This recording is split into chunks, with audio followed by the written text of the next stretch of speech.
அதுக்கு என்ன பண்ணாருன்னா என்னை வந்து கூப்பிட்றாங்க. என்னை ஏன் கூப்பிட்டாங்க அப்படின்னா, அவர் வந்து சலாஹுதீனுக்கு வந்து உம்மலுக்குன்னு ஒரு இடத்துல ஒரு 1,00,000 ஸ்கொயர் ஃபீட்டில் வந்து கார்டன் பண்ணி கொடுத்தேன்.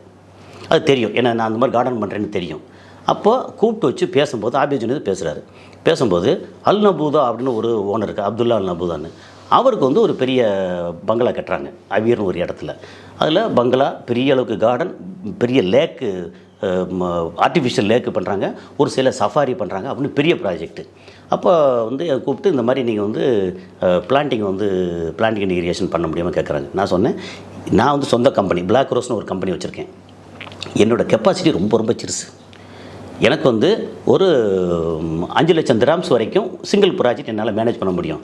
பட் அந்த ப்ராஜெக்ட் அவங்க சொல்கிறது வந்து ஒரு 1.5 மில்லியன், அது 15 லட்சம் திராம்ஸுக்கு வந்து பண்ண. இன்றைக்கி வந்து ஒரு ப்ராஜெக்ட் 3 கோடி ரூபா சிங்கிள் ப்ராஜெக்ட் எனக்கு பண்ண. என்னால் ஃபண்டு மொபிலைஸ் பண்ண முடியாது.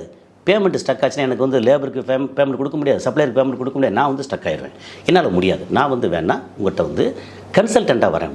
அப்போ என்ன சொல்ல வந்து, எங்கள் கம்பெனியை வந்து உங்களுக்கு தெரியுமே, ஆஸ்கான் தெரியாதா, உங்களுக்கு தெரியாதா, நாங்கள் வந்து அங்கேருந்து பேமெண்ட் வந்தாலும் வராட்டாலும் நான் உங்களுக்கு வந்து பேமெண்ட் கொடுத்துட்றேன். லேபர் வந்து எங்கள் அஸ்கான் லேபரே உங்களுக்கு கொடுத்துட்டு அதை நான் வந்து எவ்வளோ லேபரை நான் கழிச்சுக்கிறேன், நீங்கள் வந்து இங்கேருந்து இன்வால்வ் ஆகி பண்ணணும் அப்படின்னு சொன்னாங்க. நான் வந்து சரி, அந்த வார்த்தை இருக்குல்ல, நீங்கள் வார்த்தையை வந்து இதில் டாக்குமெண்ட்டில் வந்து இதில் எழுதி கொடுங்கன்னு கேட்க முடியாது. இது சொல்கிறது யார்? அது ஆபித் ஜுனைத். இப்படி என்ன மாதிரி நிறையா பேரை வந்து அவர் இப்படி வார்த்தையால் சொல்லி ஏமாற்றிருக்கார்.